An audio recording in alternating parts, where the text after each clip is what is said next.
इन्नल हम्दुलिल्लाह नहमदुहु व नस्तईनुहु व नस्तगफिरुह व नऊज़ु बिल्लाहि मिन शुरूरि अनफुसिना व मिन सय्यिआति अअमालिना मन यहदिहिल्लाहु फला मुदिल्ल लह व मन युद्लिल फला हादिय लह व अशहदु अल्ला इलाहा इल्लल्लाहु वहदहु ला शरीका लह व अशहदु अन्ना मुहम्मदन अब्दुहु व रसूलुहु व बअद फ़क़ाल अल्लाहु तबारक व तआला लक़द कान फ़ी क़ससिहिम इब्रह लिउलिल अलबाब मा कान हदीसन युफ्तरा वलाकिन तस्दीक़ल्लज़ी बैन यदैहि व तफ़सील कुल्लि शै व हुदन व रहमह लिक़ौमिन युमिनून। सदक़ल्लाहुल अज़ीम। तमाम किस्म की तारीफ़ें व बड़ाई व बुज़ुर्गी अल्लाह रब्बुल इज़्ज़त के लिए है, जो हमारा हकीकी मालिक है, हकीकी खालिक है, हकीकी मुदब्बिर है। लाखों करोड़ों दरूद व सलाम हो मुहम्मद बिन अब्दिल्लाह अहमद मुज्तबा मोहम्मद मुस्तफ़ा सल्लल्लाहु अलैहि वसल्लम पर, जिन्हें अल्लाह ताला ने सारे कायनात के लिए रहमत बनाकर मबूस किया। मैं अल्लाह रब्बुल इज़्ज़त की बारगाह में दुआ करता हूँ कि अल्लाह ताला जिस तरह हमें इस मुबारक मजलिस में जमा किया है, इसी तरह हमें जन्नतुल फिरदौस में जमा करें। और मैं अल्लाह से दुआ करता हूँ कि अल्लाह सुब्हानहु व तआला हमारी रमज़ान की इबादतों को कबूल फरमाए, हमारे रोज़ों को कबूल फरमाए, हमारे गुनाहों को माफ़ करे और हमें कुरान के फ़हम से नवाजे और हमें सुन्नत पर अमल करने की तौफ़ीक़ बख्शे। आमीन या रब्बल आलमीन। अज़ीज़ साथियों, भाइयों, माओ, बहनों और ख़वातीन इस्लाम,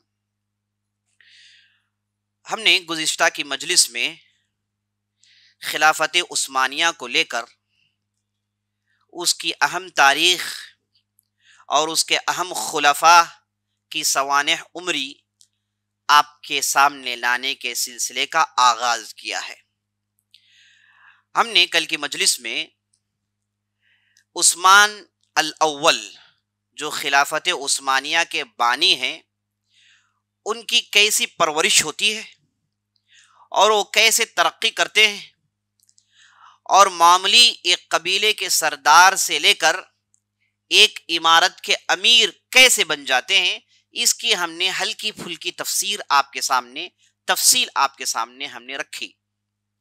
अजीज साथियों, अल्लाह सुब्हानहु व तआला अगर किसी के हक में अच्छे का फैसला करता है तो अल्लाह सुब्हानहु व तआला उसे इतनी तरक्की देता है, उसके ज़रिए से दीन की बहुत बड़ी खिदमत ले लेता है। इसकी सबसे बड़ी मिसाल जिसका जिक्र हम कुरान में देखते हैं वो है मूसा अलैहिस्सलाम। मूसा अलैहिस्सलाम की पैदाइश बिल्कुल मामूली घराने में होती है। उस ज़माने में बनी इसराइल की हालत इंतहाई कस्मपुरसी की थी और गरीबों की हालत थी। उनकी एक झोपड़पट्टी में उनकी पैदाइश होती है और उनकी माँ उनकी हिफाजत के लिए एक छोटे से टोकरे में रखकर उन्हें नदी में छोड़ देती है। और ये बक्सा उस वक्त के जालिम बादशाह फिरौन के महल के सामने पहुंचता है और इस बक्से को फिरौन की बीवी उठा लेती है और मूसा अलैहिस्सलाम फिरौन के ऐवाने में पलते हैं, बढ़ते हैं, उनकी परवरिश होती है। और वो फिरौन जो आगे चल के इनका सबसे बड़ा दुश्मन बनता है और ये फिरौन के सबसे बड़े दुश्मन बनते हैं, दोनों एक ही घर में रहते हैं और फिरौन के ऐवाने में उनकी परवरिश होती है। और उसके बाद अल्लाह सुब्हानहु व तआला ने मूसा के हाथों से फिरौन की हलाकत को रखा। और इसी तरीके से हम देखते हैं कि सहाबा मक्के के वादियों में मामूली से लोग थे, उनमें से अक्सर व बेशतर चरवाहे थे, जानवरों को चलाना ये उनका काम था। लेकिन अल्लाह ने उन्हें दीन दिया, उन्हें इल्म दिया, उन्हें तकवा दिया, यहां तक कि वो बड़े होते हैं और सारे आलमी इस्लामी के उनमें से बाज खुलफा होते हैं, बाज उमरा होते हैं, बाज उलमा होते हैं, बाज बड़े बड़े मुशीरीन होते हैं। अल्लाह सुब्हानहु व तआला ने उनके जरिए से दीन की खिदमत की। तो इसलिए अगर कोई भी बच्चा, कोई भी नौजवान अगर सही रास्ते में तरक्की करता है, उसकी हमें हिम्मत अफजाई करनी चाहिए, क्योंकि हमें नहीं मालूम कि हो सकता है कि ये फर्द और ये लड़का आगे चल के बहुत बड़ा नाम कमाए और बहुत बड़ी दीन की खिदमत करे। ऐसे ही हीरो बनाए जाते हैं, ऐसे ही बड़ों की तरबियत की जाती है।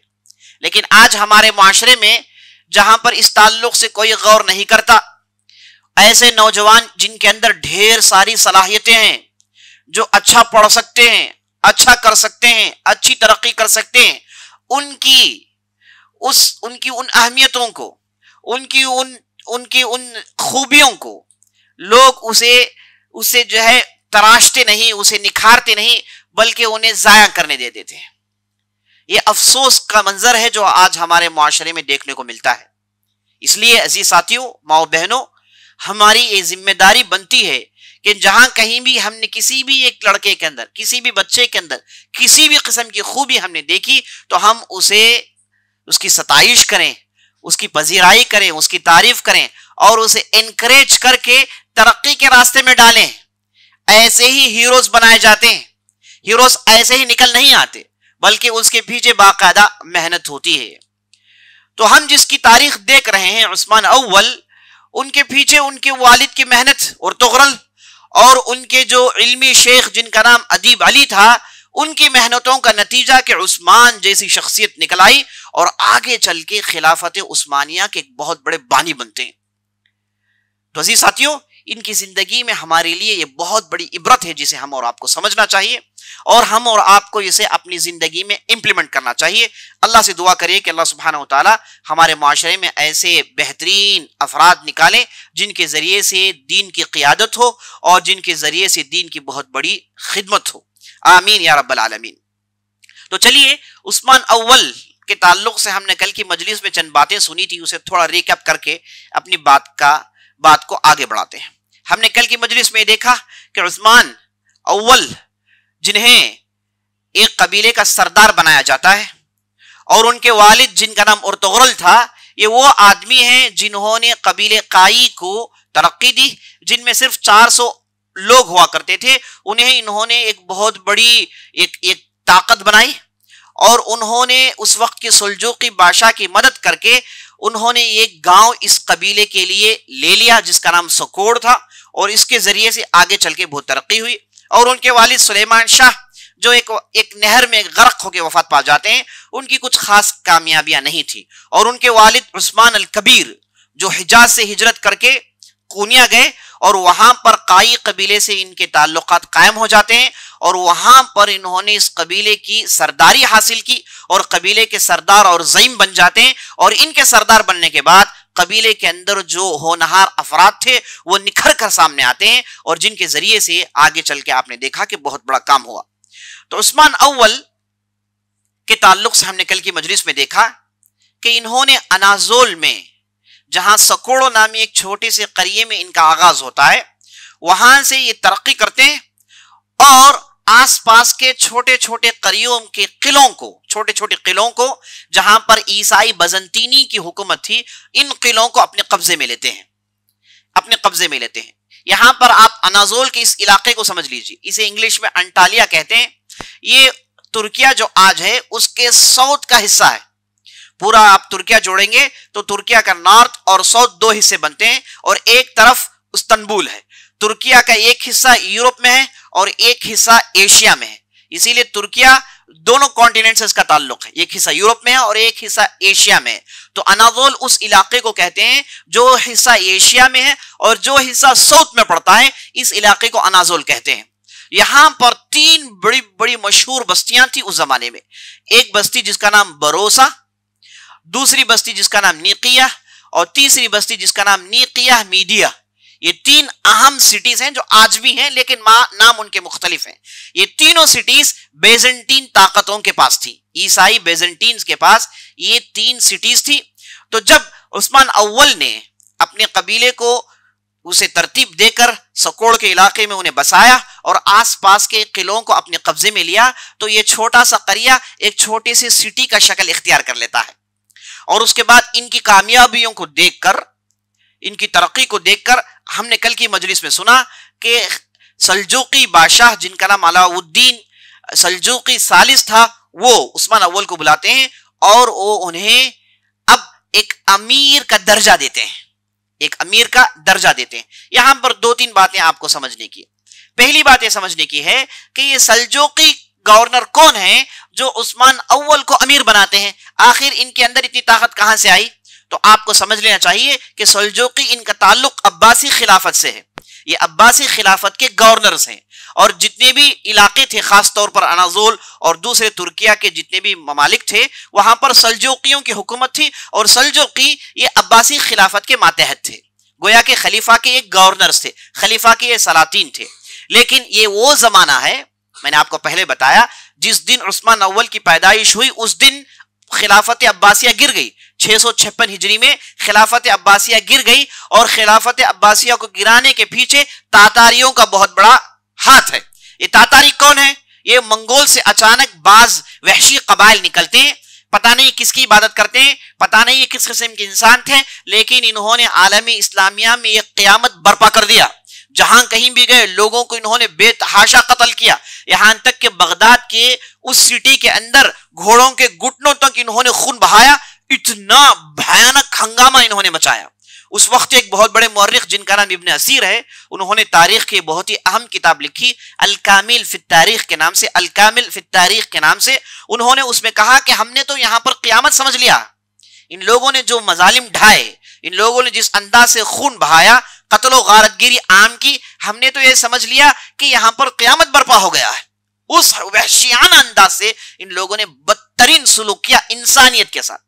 तो ये लोग आए और सारे आलमी इस्लामियों को इन्होंने दबोच लिया और खास तौर पर जो बड़े बड़े सिटीज थे, जैसे बगदाद हो गया, कूफा हो गया, बसरा हो गया, इन मिस्र के अंदर काहिरा हो गया, और ऐसे बड़े बड़े सिटीज में जाते, वहां पर बर्बादी मचाते और छोटे छोटे इलाकों को उन्होंने शुरू में छोड़ दिया। तो जब इन्होंने छोटे छोटे इलाकों पर हमला नहीं किया तो वो जमाना था ये खिलाफत उस्मानिया के आगाज का, जहां सकौड़ जैसे इलाकों की तरफ ये नहीं आए तो ये इलाके उनकी नजर में नहीं पड़े। लेकिन हमने देखा कि सल्जूकी ये खिलाफत अब्बासिया के मातहत रहते हैं। तो अलाउद्दीन सल्जूकी जो उस्मान अव्वल को बुला के अमीर का दर्जा देते हैं, अमीर का मनसब देते हैं, उनके हाथ में खानदानी तलवार देते हैं, उन्हें बेहतरीन लिबास देते हैं और उसके साथ साथ उन्हें ढेर सारे अलकाब से नवाजते हैं। उन्हें टाइटल दिया जाता है अलगाजी, उन्हें टाइटल दिया जाता है सल्तनत शाह, ऐसे ढेर सारे टाइटल्स के साथ, और 1 लाख दिरहम उन्हें हुकूमत चलाने के लिए दिया जाता है और साथ साथ अब्दुल अजीज बेग नामी एक मजबूत वजीर को उनकी खिदमत में लगा दिया जाता है। यह सब इसलिए कि अब ये कबीला नहीं, ये छोटा सा करिया नहीं, अब ये उस्मानिया स्टेट के अमीर हैं।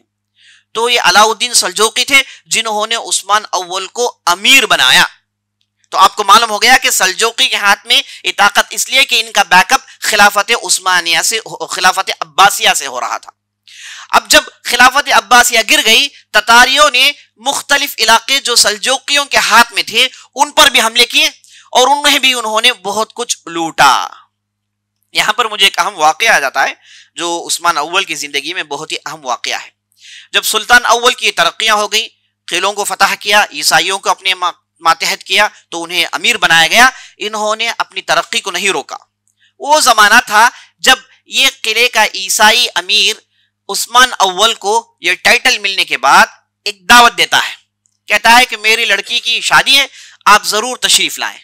तो उस्मान अव्वल इस दावत को कबूल करके उस दावत में शामिल होने के लिए जा रहे होते हैं।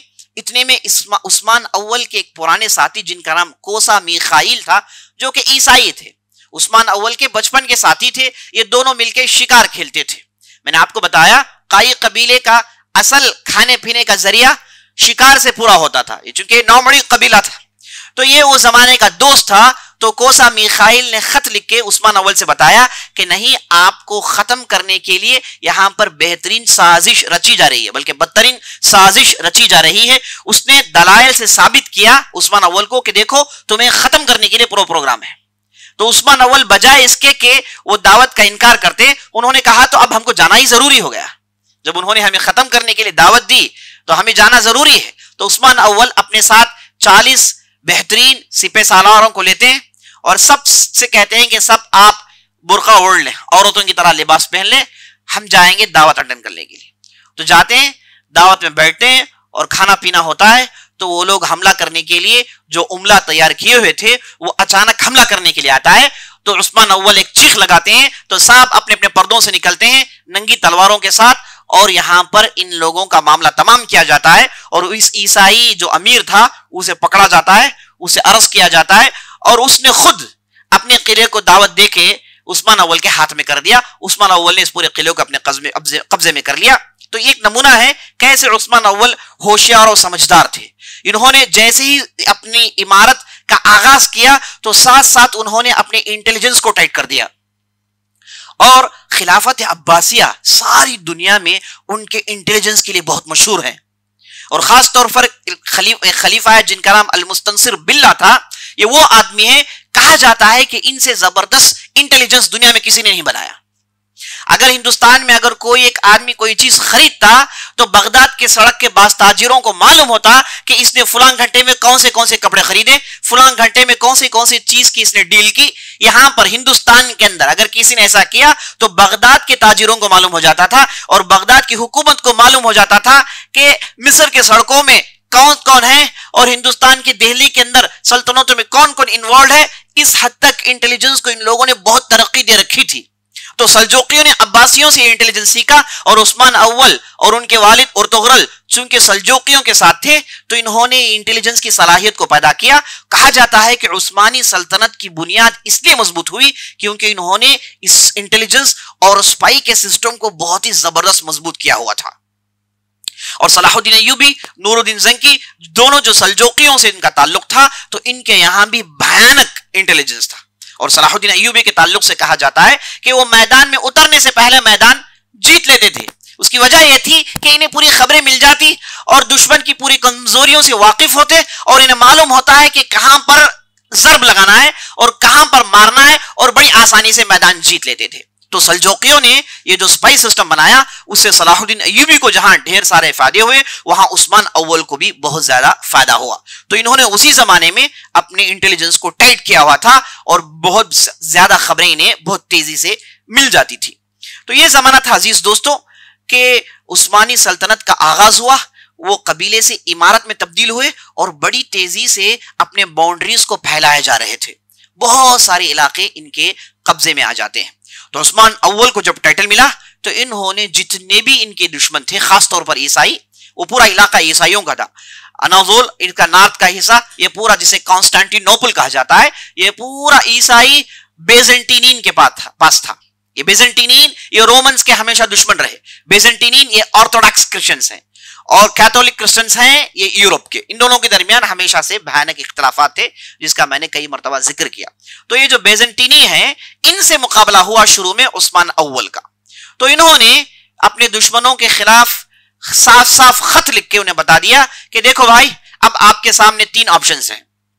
अगर तुम अपनी अपनी हुकूमतों को बचाना चाहते हो तुम्हारे सामने 3 ऑप्शंस हैं। पहला ऑप्शन ये है कि या फिर तुम इस्लाम कबूल कर लो, नंबर 2 जिजिया देने के लिए तैयार हो जाओ, वरना लड़ाई के लिए तैयार हो जाओ। इस्लाम का पैगाम इन्होंने उस्मान अव्वल ने इन तमाम छोटे छोटे ईसाई बेजेंटीनी ताकतों को पहुंचा दिया। अजीज साथियों, जहां तातारियों ने सल्जूकी की ताकत को तोड़ा, जहां अब्बासी की ताकत को तोड़ा, वहां पर बेजेंटीनी ताकत को भी उन्होंने तोड़ा। तो बेजेंटीनी भी बिखर गए थे। तो इसलिए इनके बहुत सारे छोटे छोटे अमीर और बादशाह हुआ करते थे। तो उन्हें उस्मान अव्वल ने खत लिखा, कहा कि अपने अपने किले अपने अपने इलाकों को बचा लो, हम आ रहे हैं, ये तुम्हारे सामने 3 ऑप्शन है, इसे तुम ले लो तो तुम्हारा खैर है, वरना आप लोग मुश्किल में पड़ जाओगे।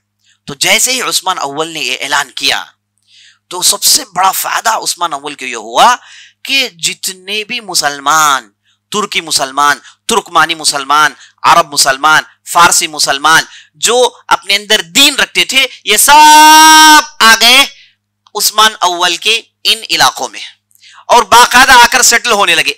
वरना इससे पहले एक कबीले, काई कबीले के वो लोग हुआ करते थे। अब चूंकि स्टेट में बदल गए तो मुख्तलिफ लोग आके इनके पास रहने लगे। सबों ने इन्हें अपना बादशाह मान लिया, इनके हाथों में आकर बैत करते हैं। तो उस्मान अव्वल के पास जहां मुख्तलिफ अच्छे अच्छे लोग आए, बेहतरीन ज़हीन पढ़े लिखे लोग आए, वहां पर बहुत बड़ी उलमा की तादाद भी इनके पास आ जाती है।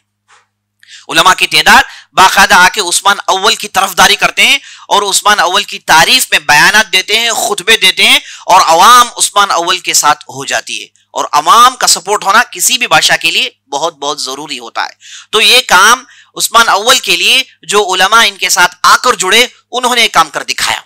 और साथ साथ उस्मान अव्वल के बहुत सारी जमातें जो उस जमाने में इस्लामी ममलकतों में होती थी, छोटी छोटी जमातें थी, छोटी छोटी हरकतें थी, जो अपने अपने इलाकों में दीनी काम करते थे, अपने अपने इलाकों में लोगों को दीनदार बनाते थे। जैसे आप देखते हैं कि मराकिज बनाए जाते हैं जहां पर कोशिशें होती हैं, लोगों को दीन के करीब लाने की कोशिश होती थी। उस हर जमाने में ये चीजें होती थी। तो ऐसे जो छोटे छोटे हरकतें, छोटी छोटी जमातें, छोटे छोटे मराकिज थे, ये सब जाते हैं उस्मान अव्वल के साथ बैठते हैं, ये बाकायदा इनके साथ बैठते हैं, इनसे गुफ्तगू करते हैं, इनकी जरूरियात को सुनते हैं और इन्हें अपनी तरफ ले लेते हैं। देखिए कितना बेहतरीन इन्होंने काम किया। लाइक माइंडेड पीपल को इन्होंने जमा किया और इनका काम कर कर देने के लिए जो उलमा इनके साथ इन्होंने जो साथ इनके थे, उन्होंने बहुत ही जबरदस्त काम किया, जिसके जरिए से उस्मान अव्वल की बेहतरीन ताकत बन गई और एक मजबूत स्टेट बन गया। अब इस स्टेट में जहां पर कई कबीले के अलावा मुख्तलिफ कबाइल हैं, वहां पर दीनी काम चल रहे हैं और वहां पर तालीम पर काम हो रहा है और वहां पर लश्करी तैयारी और आर्मी की तैयारी और जिस्मों को मजबूत रखना, इस पर भी काम हो रहा था।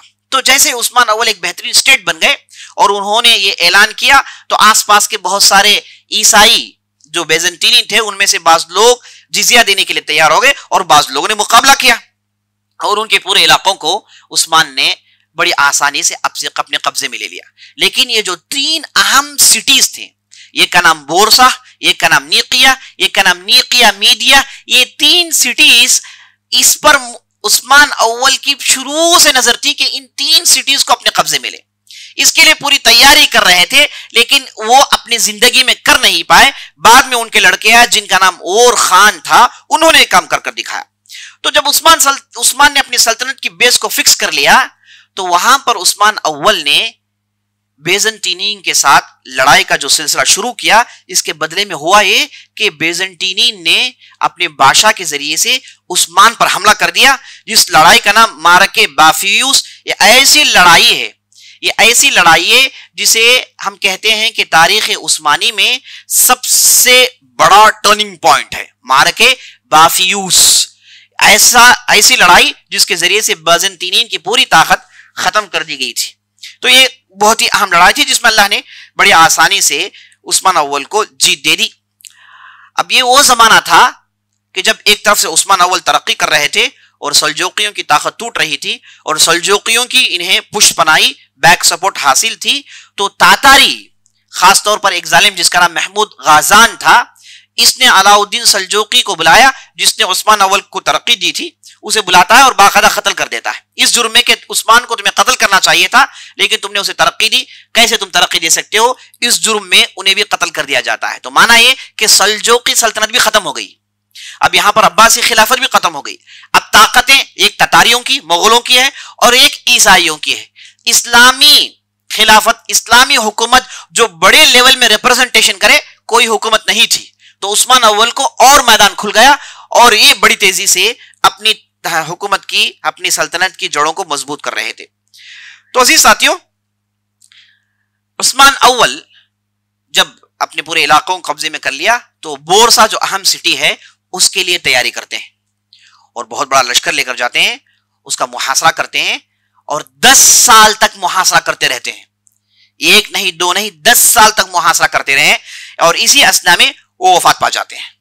कौन वफात पा जाते हैं? उस्मान अव्वल वफात पा जाते हैं और उन्होंने अपनी पूरी जिम्मेदारी उनके लड़के और खान को दी थी। और खान जो उनका लड़का था, उसे पूरी जिम्मेदारी दे देते हैं और खान से कहते हैं कि देखो ये भरोसा है, इस सिटी को तुम्हें किसी ना किसी तरीके से फतह करना है और मेरी वसीयत तुम्हारे लिए ये है कि अगर, चूंकि उन्हें बीमारी हो गई थी, वो अपने करिए को जा रहे थे, अपने गांव जा रहे थे, तो कहते हैं कि अगर मैं बीमार पड़ जाऊं और मेरी वफात हो जाए तो मुझे तुम बोरसा में दफन करना, मुझे कहीं दफन नहीं करना। अगर मैं मर जाऊं, तुमने अपने इलाके, हमारे इलाके में से दफन कर दिया, तो मेरी हड्डियों को निकालो, वापस लाकर बोरसा में दफन करो। इस हद तक शदीद वसीयत करके वो अपने करिए में चले जाते हैं। जहां पर जाते हैं तो उनके जो अदीब अली जो शेख थे, उनकी वफात हो जाती है, उनकी बीवी की वफात हो जाती है और चंद महीनों के बाद इनकी भी वफात हो जाती है, लेकिन बोरसा फतह नहीं होता। और जब इन्होंने देखा कि बोरसा और खान अभी फतह नहीं किए, तो उन्होंने बेहतरीन वसीयतें लिखकर और खान को भेजते हैं। क्या वसीयतें थी जिसे जाना बहुत जरूरी है साथियों, बेहतरीन वसीयतें थी। पहली वसीयत में कहते हैं इय्याका अन तश्तगिल बिमा लम यअमुरुहुल्लाह, कहते हैं ऐ और खान, मैं तुम्हें डराता हूं और मैं तुम्हें वसीयत करता हूं कि अल्लाह ने जिस चीज का हुक्म नहीं दिया उसके पीछे वक्त जाया मत करो। अल्लाह ने जिस चीज का हुक्म दिया इसके पीछे पूरा वक्त लगाओ, इसी में तुम्हारे लिए तरक्की है। इशारा क्या है कि अल्लाह ने जब तुम्हें ताकत दी तो इस ताकत को इस्तेमाल करके इस्लाम के झंडों को दूर तक पहुंचाओ, ये असल काम तुम्हें करना है। और दूसरी नसीहत जो और बेहतर नसीहत है, वो कहते हैं इस्तशिरिल उलमा, तुम कोई भी काम करने से पहले उलमा से राय मशवरा कर लेना। बगैर राय मशवरा करे अपने जहनी बलबोते पर, अपने माली बलबोते पर किब्र के साथ तुम अपने राह में मत चलना। तुम जरूर भी जरूर हर चीज में उलमा को शामिल हाल रखना, उनसे राय मशवरा करना। एक कौन है? उस्मान अव्वल जो खिलाफत उस्मानिया के बानी थे, उन्होंने अपने लड़के को वसीयत की है और खान को। मैं पूछता हूं, आज हमारे माशरे में जो लोग खिलाफत का दावा करते रहते हैं, लोगों के दरमियान लोगों को यह कह के जोड़ते हैं कि सब जमातें गलत हैं, सब कुछ और काम कर रहे हैं, असल काम खिलाफत कायम करने का है। खिलाफत कायम करना यही असल काम है, इसके लिए हमको जुड़ना है। ये अजीब व गरीब दावा है। दावा तो बड़ा है लेकिन दावा समझ में नहीं आता। कौन है जो खिलाफत को नहीं पसंद करता है? कौन है जो कहता है कि खिलाफत नहीं होनी चाहिए? सबों की पसंद है, लेकिन इसे हासिल करने के लिए आपके पास रोड मैप क्या है? क्या नबी सल्लल्लाहु अलैहि वसल्लम ने खिलाफत को ऐसे ही पॉलिटिकल नजरिए से देखा कि जाएं ऊपर ताकत में बैठ जाएं और सारे लोगों को अपने पावर में दबोचे? ये नबी सल्लल्लाहु अलैहि वसल्लम ने खिलाफत हासिल करने के लिए किया, या फिर नबी सल्लल्लाहु अलैहि वसल्लम ने खिलाफत हासिल करने के लिए लोगों की तैयारी की, लोगों के जहन में दीन को भरा, लोगों को दीनदार बनाया, लोगों को अल्लाह के करीब किया, उन्हें तालीम दी, उन्हें शिर्क से बचाया, उन्हें अल्लाह के करीब किया? तो जब लोगों के दिल बदल गए, जब लोग नेक हो गए, तो खुद ब खुद उन्होंने अबू बकर सिद्दीक को चुना। जिस कौम को नबी सल्लल्लाहु अलैहि वसल्लम ने तैयार किया था, उनकी वफात के बाद उन्होंने चुना किसे? अरे गैर को थोड़ी चुना उन लोगों ने, उन लोगों ने सबसे बेहतर आदमी को चुना। कैसे चुना? क्योंकि उनके अंदर दीन था, वो तरबियत पा चुके थे, वो कुरान के करीब हो चुके थे, वो सुन्नत के करीब हो चुके थे, उन्होंने दीन की समझ को हासिल किया था। तो उसके बदले में उन्होंने अबू बकर सिद्दीक को चुना। तो जो लोग कहते हैं कि खिलाफत कायम करें, उन्हें समझ लेना चाहिए कि दावा बड़ा है, इसे हासिल करने के लिए तुम्हारे पास फुटस्टेप्स क्या है? उनके पास कोई फुटस्टेप्स नहीं, वो सिर्फ बड़े बड़े दावे करते रहते हैं, है ना। इसकी मिसाल ऐसी है, एक आदमी की जो कहता है कि भाई कुरान समझना चाहिए, कुरान समझना चाहिए, कुरान समझना चाहिए। ठीक है, सब समझना चाहते हैं। कौन है आदमी जो कहता है कि कुरान नहीं समझे? समझने के लिए तुम्हारे पास क्या स्टेप्स है? तुमने अरबी ज़बान सीखी? क्या तुमने तफसीर पढ़ी? क्या तुमने उसूल तफसीर पढ़ी? ये कुछ भी नहीं पढ़ेंगे, हम दावा करते रहेंगे तो ये तो झूठा दावा हो गया। अब आप माना ये कि आप दावा करते हैं, दावा उसका माना समझ नहीं पा रहे हैं। दावा तो बड़ा है लेकिन माने आप नहीं समझ रहे हैं, ये जहालत पर मबनी है। ये आयन दलील है कि ये दावा करने वाले अपने अंदर इल्म नहीं रखते और इल्म की रोशनी से बहुत दूर है। दावा बड़ा है, पेट इल्म से खाली है। पेट चीरे तो अलिफ नहीं जो कहा जाता है, बिल्कुल ये मिसाल इन पर फिक्स होती है कि बगैर इल्म के दावे बड़े कर रहे हैं, लेकिन इसे लेके चलने के लिए इनके पास कोई रोड मैप नहीं। तो अजीज साथियों, यहां पर और खान को उस्मान अव्वल जो खिलाफत उस्मानिया के बानी हैं, वो क्या नसीहत कर रहे हैं? कह रहे हैं कि इस्तशिरिल उलमा, उलमा से राय मशवरा करना, उलमा के साथ मिल बैठना, उनसे सीखना और वो जो राय मशवरा देते हैं इस पर अमल करना। और आपने देखा कि उस्मान अव्वल को उस्मान अव्वल बनाने वाले कौन है? उनके उस्ताद जिनका नाम अदीब अली है, शेख अदीब अली, जो बनी तमीम से उनका ताल्लुक था। ये बाकायदा तरबियत करते हैं। अहले इल्म के अंदर उन्होंने तरबियत हासिल की और अहले इल्म की रोशनी में इन्होंने अपनी बात को आगे बढ़ाया। ये कैसे मुमकिन है कि ये जो दावा करते हैं वो कहते हैं कि उलमा के पास मत जाओ, उलमा से मत सीखो, उनकी मजलिस में मत जाओ, उनकी बातें मत सीखो, क्योंकि वो आपको खिलाफत के उस कॉन्सेप्ट से दूर कर देंगे। अगर इल्म के जरिए से ये चीज कोई नहीं समझ सकता तो आप जहल के जरिए से समझना चाहते हैं? ये कैसा दावा है? ये कैसा अजीब व गरीब अलटप दावा है? पता नहीं ऐसे दावे लोग कैसे सुन लेते हैं। मुझे तो ताज्जुब उन नौजवानों पर होता है जो ये गर्म बातें सुनकर सीधे गर्म हो जाते हैं, ये सोचते नहीं कि भाई इसके पीछे इल्म की जरूरत है, ये समझने की कोशिश नहीं करते। ऐसी ऐसी मिसाल ऐसी है कि इसने एक जने कहा कि भाई ये दवाइयां खाइए, वो दवाएं खाइए, ये खाइए, वो खाइए। आपने पूछा ही नहीं कि भाई वो डॉक्टर है कि नहीं, वो क्वालिफाइड डॉक्टर है कि नहीं, उसने पढ़ाई पढ़ी है कि नहीं। अब सिर्फ दवाएं खाइए, आप खा लेंगे दवाई? ये कैसे मामला है? जब डॉक्टर की बात आई, मेडिसिन की बात आई, आप एमबीबीएस डॉक्टर को ढूंढते हैं। जब घर बनने की बात आए तो इंजीनियर को ढूंढते हैं। आप घर अपने दोस्त को देते बनने के लिए, बड़ा अच्छा आदमी भाई, से दे दो घर बनने, तो गिरालता घर उन्हें, है ना? ऐसा थोड़ी होता है। तो आप दूसरे मामलात में क्वालिफाइड लोगों को चेक करते हैं, दूसरे मामलात में मोतबर लोगों को चेक करते हैं ताकि आपका पैसा जाया ना हो। जब दीन की बात आती है तो हर गैरे अलटप लोगों को सुनना शुरू कर लेते हैं, दीन के आपके पास कोई अहमियत नहीं। बड़ा ही अफसोस मंजर है। तो यहां पर यह बहुत ही अहम नसीहत थी जिसकी मैंने आपके सामने तफसील बयान की। और उसके बाद तीसरी नसीहत कहते हैं कि तुम्हारे पास जो लश्कर है, इनके लिए तुम्हारे दिल को खोल दो। तुम इन मुजाहिदीन पर दिल खोल के खर्च करो, इन पर कंजूसी कभी इख्तियार नहीं करना, क्योंकि ये बहुत ही अहम लोग हैं। और चौथी नसीहत जो बहुत ही अहम है, कहते हैं ला यगुर्रन्नका शैतान फिल माली वल जुनूद। जब अल्लाह ने तुम्हें इतनी दौलत दी और तुम्हारे मातहत इतनी बड़ी लश्कर है, ये गुरूर में डालना दे तुम्हें, शैतान तुम्हें गुरूर में ना डाल दे। ये ना समझ ले कि मेरे पास तो पूरी सल्तनत है, मेरे पास तो पूरी ताकत है, मेरे पास तो पूरी लश्कर है, मैं जो चाहे कर सकता हूं, कोई मेरे करीब नहीं आ सकता। ये तकब्बुरी में अगर पड़ोगे तो बर्बाद कर दिए जाओगे, बर्बाद कर दिए जाओगे। तुम जितना डाउन टू अर्थ होगे उतना तुम तरक्की कर सकते हो। ये बेहतरीन नसीहत थी उस्मान अव्वल की और खान के लिए। उसके बाद कहते हैं, आखिर बात कहते हैं कि ए और खान, ये जो हमारी लड़ाइयां हो रही हैं, हम किले पर किले फतह करते जा रहे हैं, हम ईसाइयों से हमेशा के लिए दुश्मनी इख्तियार कर चुके हैं और उनसे लड़ते रहते हैं। ये किलों पर किले फतह करना, इन चीजों को अपने कब्जे में लेना, अपनी सल्तनत की बाउंड्री को बढ़ाना, हरगिज ये मत समझना कि हम इन कामों को दुनिया की कोई वजह के लिए कर रहे हैं। ये मेहनतों के पीछे दुनिया हासिल करना नहीं, माल और दौलत हासिल करना नहीं, बल्कि इसके पीछे हमारी अहम चीज, हमारा अहम गोल है जन्नत हासिल करना। तो ये सब कुछ हम कर रहे हैं अल्लाह के पास जन्नत हासिल करने के लिए। इसके अलावा कोई दूसरा मकसद नहीं है। खून खराबा करना यह हमारा मकसद नहीं है। अल्लाह के दीन के दुश्मनों को हम खत्म कर रहे हैं ताकि हम अल्लाह के पास बेहतरीन नाम हासिल करें और इसके बदले हमें जन्नत में अल्लाह डाल दे। यहां पर मुझे अल्लामा इकबाल के बेहतरीन अशार याद आ रहे हैं।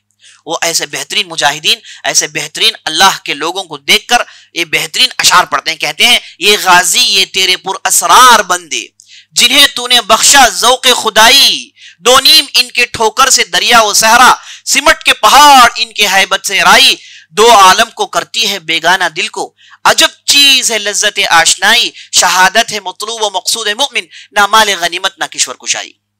कहते हैं कि ये जो अल्लाह के जो गाजी हैं, अल्लाह के राह में लड़ने वाले हैं, ये बड़े ही पुरअसरार बंदे हैं।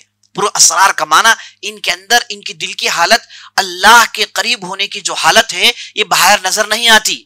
ये गाजी ये तेरे पुरअसरार बंदे, जिन्हें तूने बख्शा है ज़ौक़े खुदाई, यानी अल्लाह से बातचीत करने की, अल्लाह के करीब होने का जो मजा है, तो इन लोगों को देता है, तो इन लोगों को देता है।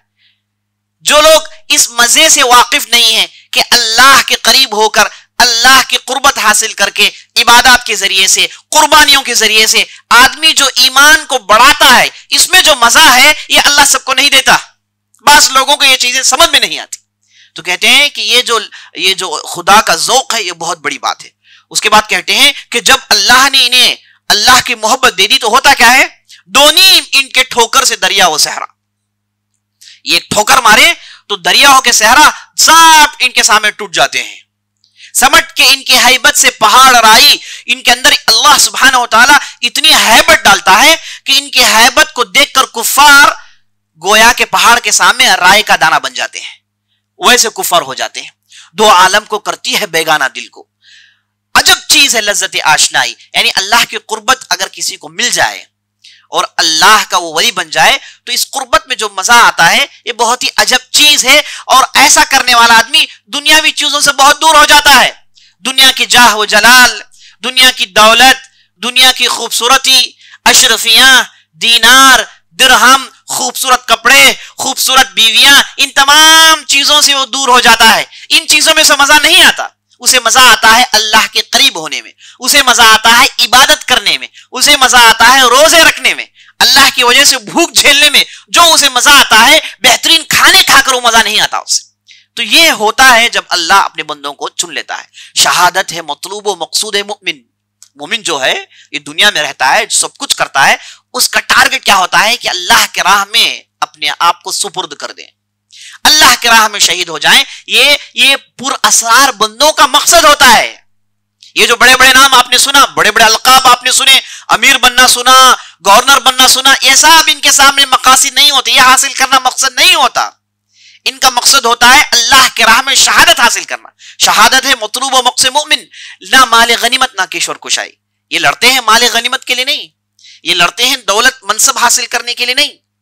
तो क्या बेहतरीन अशार पढ़े। मुझे ये वसीयतें सुनकर वो अशार याद आ गए जिसमें अल्लामा इकबाल ने ऐसे पुरअसरार बंदों की तारीफ की। तो आखिरी नसीहत करते हैं, कहते हैं कि इन बस्तियों को हम जो फतह करते हुए जाते हैं, हरगिज इन चीजों को तुम अपनी शोहरत के लिए इस्तेमाल ना करना। अपनी शोहरत के लिए, अपने नाम के लिए इन चीजों को इस्तेमाल ना करना। कुर्बान जाएं हम और हमारे असलाफ जिन लोगों ने इस्लाम की खिदमत की। आपने किसी भी एक आदमी की भी कभी बुत नहीं देखा होगा, किसी का स्टैचू नहीं बनाया जाता, किसी की तस्वीर खींची नहीं जाती, और वो अपने मुंह मियां मिट्ठू नहीं बनते कि अपनी तारीफ करते रहे। वो चले जाते हैं, बाद में उनके साथ के लोग आते हैं, वो लिखकर बताते हैं कि भाई ये कैसे कैसे थे। मकसद ये होता है कि आने वाले जनरेशन की तरबियत हो कि अल्लाह के राह में जब कुर्बानियां देते हैं तो सारी दुनिया तुम्हारे कदमों में पड़ जाती है। आने वाली नस्ल की तरबियत के लिए इन्हें जो लोग देखते हैं वो लिखते हैं। जैसे सलाहुद्दीन अय्यूबी के ताल्लुक से उन्होंने कोई किताब नहीं लिखी, ना किताब लिखवाई। उनके साथ एक काजी थे जिनका नाम बहाउद्दीन शद्दाद। उन्होंने सलाहुद्दीन अय्यूबी की वफात के बाद उन्होंने पूरे वाकयात लिखे जहां उन्होंने सलाहुद्दीन अय्यूबी को कामयाबियां हासिल करते हुए देखा। तो उसके बाद दुनिया को मालूम हुआ कि ये कैसा अल्लाह का बंदा था, और ऐसा बंदा, ऐसा तकवा जब उसने इख्तियार किया तो ये ईसाइयों को मार भगाया। वरना 90 साल जो ये पूरे यूरोप की ताकत मिलकर जो यरूशलेम में आकर बढ़ गई थी, इन्हें भगाना कोई मामूली चीज नहीं थी। अल्लाह अकबर। तो ये बेहतरीन नसीहतें अजीज साथियों, और खान को उस्मान अव्वल करके अपने करीब में चले जाते हैं और वफात पा जाते हैं। और लगभग इनकी वफात के 10-12 साल के बाद और खान बोरसा के उस सिटी को ऑक्यूपाई करते हैं, फतह करते हैं अपनी पूरी मेहनत के साथ। फतह करने के बाद अपने वालिद की कब्र पे पहुंचते हैं जिनकी वफात होके कई साल हो गए।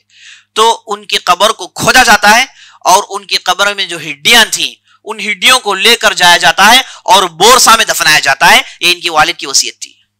इनकी वालिद की वसीयत को और खान पूरा करते हैं। तो उस्मान अजीज साथियों, इनकी ऐसी वफात होती है। एक लगभग इनकी 72 साल 72 या 73 ईयर्स इन्होंने जिंदगी गुजारी और बेहतरीन काम किया। इनका जो सबसे बड़ा काम था, आने वाली खिलाफत के लिए इन्होंने बेस बनाया। और सबसे जबरदस्त काम इनका यह था कि मामूली कबीला जो खाना बदोश था, नॉमेडिक था, सड़कों में घुमा करता था, बस्तियों में घुमा करता था, उस कबीले को एक जगह जमा किया और उस कबीले को कबीले से इमारत में तब्दील की। कबीले के एक सरदार के साथ साथ वो एक इमारत के अमीर बन जाते हैं। ये कोई मामूली चीज नहीं है। सदियां लग जाते हैं लोगों की तरबियत में, लोगों को सिविलाइज बनाने में सदियां गुजर जाती हैं। ये इनका इतना बड़ा कारनामा है। ये खुद एक ऐसी चीज है जिस पर एक मुस्तकिल लेक्चर दिया जाए, लेकिन चूंकि मैं आपको मुख्तसर बातें बताते हुए अपनी बात आगे बढ़ा रहा हूं, तो इनकी तीसरी खूबी ये थी कि इन्होंने ईसाई ताकतों को दबोचा और पूरे इस्लामी इलाके को अंदर लाया। और इनकी चौथी खूबी ये थी कि इन्होंने कुस्तुनतुनिया की फतह के लिए बेस बनाया। इनकी जो नस्ल में अभी आप देखेंगे मोहम्मद अल फातेह आएंगे जो कुस्तुनतुनिया फतह करेंगे। जो कुस्तुनतुनिया फतह करने के लिए इन्होंने बेस बनाया, वरना कुस्तुनतुनिया फतह करना एक ख्वाब है, उससे अला कुछ नहीं। तो ये अनादोल के इलाकों को अपने कब्जे में लिया। अब आप देखेंगे कि इनके लड़के मुराद अव्वल आएंगे और उसके बाद उनके लड़के आएंगे कि कैसे वो लेकर कुस्तुनतुनिया तक बात पहुंचाते हैं। इंशाअल्लाह हम कल की मजलिस में देखेंगे और खान ने कैसे कुस्तुनतुनिया के लिए तैयारियां शुरू की। मैं कह रहा हूं तैयारियां शुरू की। मालूम है कि बहुत बड़ा इलाका है और नबी सल्लल्लाहु अलैहि वसल्लम ने उस शख्स की तारीफ की जिसने इसे फतह किया। पेशंगोइयां हैं, कोई मामूली चीज नहीं है। तो कुस्तुनतुनिया, जिसे कॉन्स्टेंटिनोपल कहा जाता है और बाद में इसे इस्तांबुल बनाया गया, इसे ऑक्युपाई करने के लिए और खान ने बेसिस डाले। वो कैसे बेसिस डाले, इंशाल्लाह कल की मजलिस में आपके सामने बात आएगी।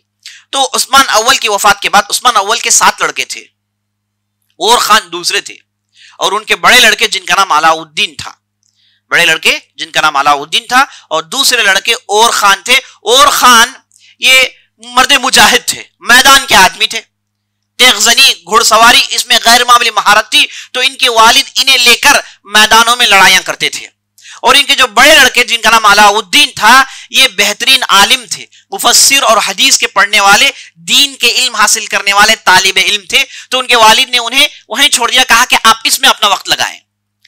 तो जब उनके वालिद की वफात हुई, उस्मान अव्वल की वफात हुई, तो आम तौर पर देखने को यह मिलता है कि अगर कोई जबरदस्त आदमी चले जाए तो उनके लड़के करते क्या है, आपस में खून खराबा, एक दूसरे को काट लेते हैं साथ साथ।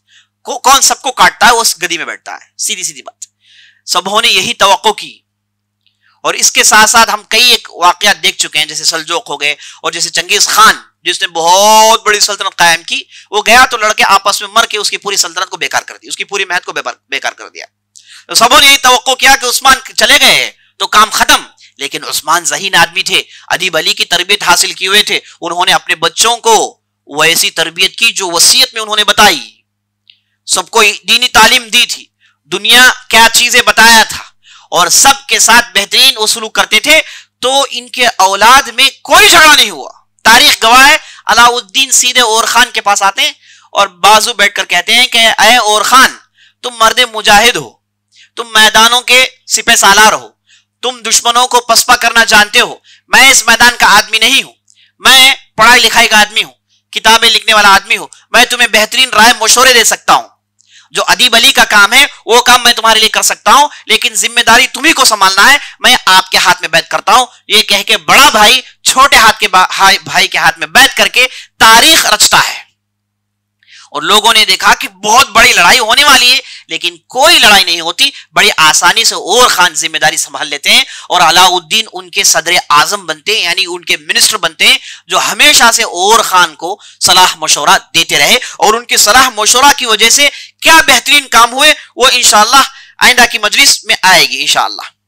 तो इस तरीके से एक बहुत बड़ा मसला हल होता है जी साथियों। और जैसे ही और खान को उनके भाई का सपोर्ट मिला, और उनके वालिद के छोड़े हुए मुजाहिदीन और उनके वालिद के छोड़े हुए नेक लोग सब जमा होते हैं, तो बोरसा क्या, उसके बाद नीकिया भी फतह करते हैं। और उसके बाद नीकिया मीडिया, जैसे मैंने आपको 3 सिटीज अहम सिटीज बताए, फैसला कुन मारका, खून रेस मारका होता है, और बड़ी आसानी से ये लड़ाइयां जीत लेते हैं। और बेजंटीनी जो इम्बरातूर, जो बादशाह था, वो खुद लड़ाई के लिए आता है, वो खुद हार के मैदान छोड़ के कई मर्तबा भाग जाता है और अपने लोगों से कहता है कि बेहतर है कि वापस हम यूरोप चले जाएं, इन इलाके को वापस देना मुमकिन नहीं है, अब यहां पर कुछ और किस्म के लोग आ गए हैं। ये कह के बाकायदा वो अपने बोरिया बिस्तर उठाता है, बेजंटीन की सल्तनत इस्तांबुल तक खत्म हो जाती है। अब ये पूरे इस्तांबुल में जाके लाख हो गए। अब वहां से भगाने के लिए मोहम्मद फातेह आएंगे, उसकी तफसील इंशाल्लाह आपके सामने आएगी। तो अजीज साथियों, ये वो जमाना है, अब इन्होंने 3 सिटीज को खत्म किया, अपने कब्जे में लिया, और ये वो जमाना है जब 2 बड़ी बड़ी मुसीबतें थी। पहली मुसीबत ये थी कि जहां कहीं भी और खान जाते, ये बोरसा जो है, ये उन लोगों के समझे कि कैपिटल सिटी थी, ये मीडिया ये सब उनके अहम सिटीज थे। देखते ये हैं, जब सिटीज में जाते हैं तो उन्हें देखने को क्या मिलता है, देखने को अजीब गरीब चीज मिलती है। वो ये है कि बच्चे हैं, बहुत बड़ी तादाद है बच्चों की, लेकिन सड़कों में रहते हैं, जंगलों में रहते हैं, कब्रिस्तानों में रहते हैं, आम कलेसाओं में रहते हैं, आम इलाकों में रहते हैं। उन्हें चेक किया गया कि भाई तुम्हारे वालिद कौन है, तुम्हारी मां कौन है। वो कहते हैं कि उन्हीं लोगों ने हम इधर छोड़ा है, उन्हीं लोगों ने हम इधर छोड़ा है, हमें वो पाल नहीं सकते, इसलिए उन्होंने हमें छोड़ दिया। तो यहां पर बहुत सारी बातें जानने को मिलती हैं। पहली बात यह मालूम हुई कि इनके यहां इंतहाई फकर था, गरीबी यूरोप के अंदर इतनी थी कि वो खुद अपने बच्चों को पाल नहीं सकते थे, इस हद तक गरीबी पहुंच गई। ये वो जमाना था जब यूरोप के राइटर्स ने इस सब्जेक्ट पर खूब लिखा, इस पर उन्होंने फिक्शंस और नॉवेल्स लिखे, उसकी बेहतरीन मिसाल सिंड्रेला जो आप पढ़ते हैं। सिंड्रेला क्या है? उसमें एक लड़की होती है, उसके माँ बाप मर जाते हैं, उसे कोई और पालते हैं और आखिरकार उसकी शादी एक बहुत बड़े अमीरजादे से हो जाती है। उसके बाद कई ऐसे आप देखेंगे नॉवेल्स जो उस जमाने में लिखे गए, जो सिर्फ बच्चों पर लिखे गए और बच्चों की हालत को दुरुस्त करने के लिए लिखे गए। वो इसलिए कि ये चीज होती थी, वहां बच्चों को पाल नहीं सकते थे और बच्चों की बड़ी तादाद होती थी, सड़कों में रहते थे, कई बच्चे होते वो अपने लिए सब कुछ कर लेते और गरीबी का ऐसा आलम कि यूरोप पूरा गरीबी में डूब रहा था, खुद अपने आप को मार रहा था। तो जब और खान और उनके लोग गए तो उन्हें बड़ा ही अजीब और गरीब मंजर देखने को मिला। उन्हें समझ में नहीं आया कि कैसे टैकल करें, इन बच्चों की क्या तरबियत करें, कैसे इन्हें तो छोड़ा नहीं जा सकता। अब तो ये इलाका इनके हाथ में आ गया है, अब इनके लिए करें क्या।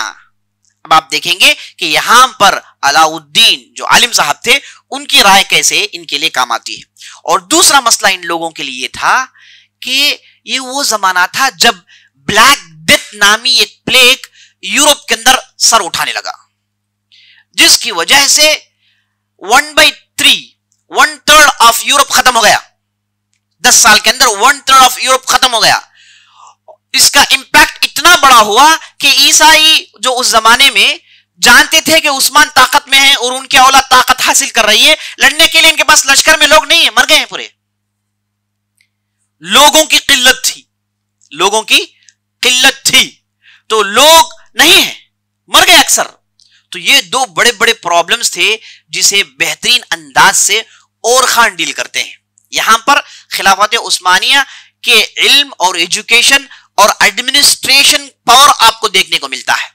इंशाल्लाह कल की मजलिस में हम आपको बताएंगे कि अलाउद्दीन ने क्या मशवरे दिए, कैसे इन बच्चों का हल निकल आया और कैसे इस प्लेग को वो दूर करते हैं और कैसे जो ह्यूमन पावर में जो अंदर जो नुकसान जो पैदा हो गया था, जो नुक्स पैदा हो गया था, उस नुक्स को कैसे पूरी करते हैं, ये पूरी तफसील आप कल की मजलिस में देखेंगे। और खान कुस्तुनतुनिया को फतह करने के लिए कैसे बेसिस बनाते हैं और वो क्या क्या काम करते हैं, ये सारी तफसील इंशाअल्लाह कल की मजलिस में हम आपके सामने रखेंगे। आप वक्त मुकर्रर पर पहुंच जाइए और अपने साथ साथियों को लाइए। अजीज साथियों, ये ऐसी बातें हैं जो आपको आमतौर पर सुनने को नहीं मिलती। इन बातों को जानना बहुत जरूरी है। ये हमारी ताकत है, ये हमारी तारीख है। ये अगर हम नहीं जानेंगे तो हमारी शख्सियतें नहीं बनेंगी, हमारी सोचें बड़ी नहीं होंगी। तारीख पढ़ने का फायदा क्या है? तारीख पढ़ने का फायदा यह है कि आप बड़ा सोचेंगे। अगर आप तारीख नहीं पढ़ेंगे, आपकी सोच सिर्फ इसी ऐसोस रायपटा में रहेगी कि कहीं किसी एक दुकान में काम कर लो, कुछ छोटे से तिजारत कर लो, कुछ कर लो, बस इससे ज्यादा आप नहीं सोच पाएंगे। आप तारीख पढ़िए, तारीख जानिए, तो आप अपने आप को पहचान पाएंगे, जो कि हमारे बड़े क्या करते थे, हमारे असलाफ क्या करते थे। उन्होंने जो भी कामयाबियां हासिल की, उन्होंने अपने बड़ों को देखकर हासिल की, और जो भी कामयाबियां उन्होंने हासिल की, उन्होंने किताबों में मुंतकिल कर दिया, ताकि आने वाली नस्ल उन किताबों को पढ़ के, अपनी तारीख जान के और अपने हालात को दुरुस्त करें, आने वाली नस्ल के हालात को दुरुस्त करें। तो ये बहुत ही अहम बातें हैं जो इन मजालिस में हम लाते हैं। अल्लाह से दुआ करते हैं कि अल्लाह सुब्हानहू व तआला हमारी मेहनतों को कबूल फरमाए, हमारी जो है जुस्तजू को कबूल फरमाए। और अल्लाह से दुआ करता हूं कि अल्लाह सुब्हानहू व तआला आपके आने को कबूल फरमाए, आपके सब्र को कबूल फरमाए, और आप जो बातें सुनते हैं इसे दूसरों तक पहुंचाने की तौफीक अल्लाह आपको अता करे। हदा बिल्लाहि तौफीक व सल्लल्लाहु अला नबीना मुहम्मद व अला आलिहि व सहबिहि अजमाइन। मौजू के मुताल्लिक कोई सवाल है तो कर सकते हैं इंशाअल्लाह।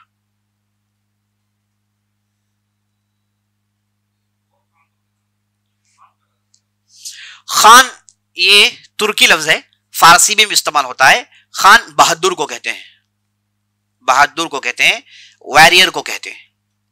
और बक एक लफ्ज इस्तेमाल होता है जिसे आज हमारे माशरे में बेग कहते हैं। वो असल लफ्ज है बक, उसका माना भी सरदार का है, लीडर का है, जो एक टाइटल के तौर पर लोगों को दिया जाता था उस जमाने में। वल्लाहु आलम। सुब्हानकल्लाह व बिहम्दिका अशहदु अल्ला इलाहा इल्ला अंता अस्तगफिरुका व अतूबु इलैक।